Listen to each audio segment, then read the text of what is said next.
What's up, Raiders? I'm Kori. And I'm also Kori. Today we're taking a look at what our libraries are doing this month. Recognizing some incredible students. And your Raider Sports Update. All that and more. This week on RJTV.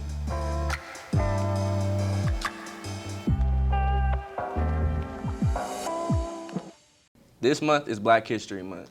The first ever Black History Month was in 1926, and it started to educate people about Black history and culture. It's an annual celebration to recognize the achievements of African Americans and their influential role in American history. Our libraries are recognizing this month by doing a weekly African American lit read-in. Gigi, Gipson, and Jordyn Fulcher talked to Miss Samland about the event. For the month of February, we are doing what's called a Black Lit Book Club, where we are reading 3 different books.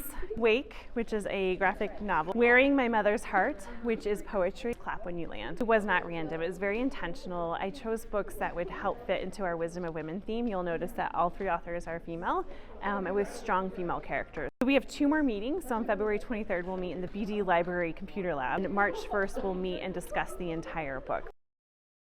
The next check-in is today at Academic Support. And there's still time to get involved with their next reading, which takes place next week. Black History Month is about celebrating Black achievements, so we wanted to highlight some of our very own Raiders. My biggest accomplishment at Regis is probably making varsity soccer team this year. It was a great environment that fostered positivity and just energy.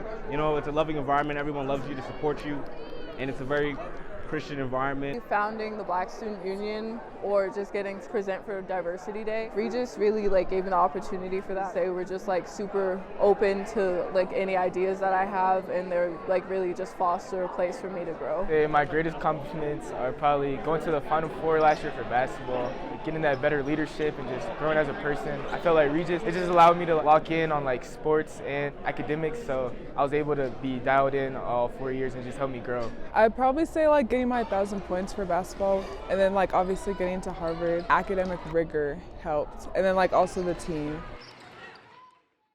Thanks to Brittany, Evie, Amaya, and Melody for that story. And shout out to them for all their amazing work on campus. Hey, Kori. What's good, Kori? Are you going to our playoff game? Which one? We have so many teams in there. You're right. Let's send it over to David and Adaora with the Raider Sports Update. What's up, Raiders? I'm Adaora. And I'm David. Welcome back to your Raider Sports Update. Starting off with wrestling, we want to congratulate Junior Garrett Reese, who took home first place in the 150-pound bracket at state last weekend.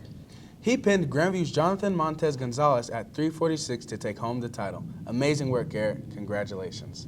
The boys' team finished 11th in state, with senior Daniel Lance taking 6th in the 138-pound bracket, and senior Ryan Curran taking 5th in the 157-pound bracket. Great season, boys. The girls' wrestling team also capped off their season this past weekend by taking home 22nd, with Lexi Segura taking 4th in the 120-pound bracket and Remington Zimmer taking 6th in the 105-pound bracket. Great work, ladies, and congrats to all our wrestlers. Now our remaining winter sports are starting their efforts to win championship gold. Finishing their season with an amazing 12-2-2 record, hockey heads into the playoffs as the #1 seed. They will face the winner of Stanley Lake and Castleview in the quarterfinals on Wednesday at 5 at South Suburban. Make sure to show up and support Raiders. Your boys basketball team defeated Pine Creek 75-64 in the first-round matchup Wednesday night. 4 seniors scored at least 13 points, including senior Demarius Taylor with a double-double with 14 points and 11 assists. Great work, boys. They take on number 7 ranked Smoky Hill at Smoky this Saturday at 1, with a trip to the Coliseum on the line. Be there. And finally, girls basketball had a dominating victory in their first-round matchup over Eagle Crest, 53-34, with Hannah Belibi dropping a double-double with 17 points and 15 rebounds. Great work, ladies. Here's Charlie Wood and a story on the girls basketball team. This season, your girls basketball team went 16-7 in the regular season. On Tuesday, they played Eagle Crest in the first round of the playoffs. I spoke to Coach Case Modal about what the team has worked on coming into the playoffs. Times in games where we play too fast or chaotic, and it's just hey, calm down, rely on your skill, be confident in your teammates. And it's something we've been working a lot in practice, but that's definitely a downfall we've had throughout the season. The mentality going into the playoffs changes whether you're number 1 or number 32. Some of the players gave me their thoughts on the team's mentality going into tonight and the rest of the playoffs. We have a good mentality so far, but I just think everyone needs to be have the same confidence that like all the starters do about winning state, because I truly think we could win it this year. Our coach always tells us to focus on 1-0 and just that game's in the past, so to focus on the future.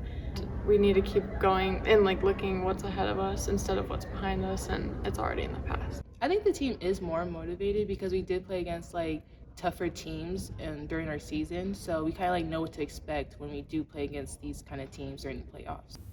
The playoffs bring pressure, but Coach Case Model and Corinne Weis gave me a glimpse into what they expect from the team throughout the rest of the playoffs. I hope that they take every single game, every second, every moment on the court and just truly leave it all out there. If we have any other games coming up, this could be like our last game, so really just come together and give it like their best and all. They continue their run to the Coliseum tonight at 6 as they face off against East. This has been Charlie Wood for RJTV. Thanks, Charlie. They host East tonight at 6 to advance to the Elite 8. Make sure you show up and show out, Raiders. That's all from us this week. Back to you, Kori. And Kori. Thanks, David and Adaora.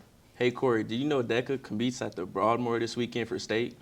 That's amazing. Congrats to you all, and good luck, everyone. Wish Week is coming up, so let's keep a lookout for those announcements and further information. Also, there's a senior candlelight mass on Friday, March 10th. Seniors, mark your calendars. Be honest with me, bro. Are all your service hours done? Not yet, but it's a good thing that our annual Polar Plunge is coming up. It's our biggest fundraiser of the year. Everyone mark your calendars for April 6th and check announcements for sure. And speaking of Special Olympics, next Friday there will be an annual pep rally and the kickoff for the Polar Plunge. Check the coming announcements for more information. Another big date is this weekend. It's Mom Prom. Fellas, make sure to bring all your lovely moms out. Well, that's all for this week. See you next time.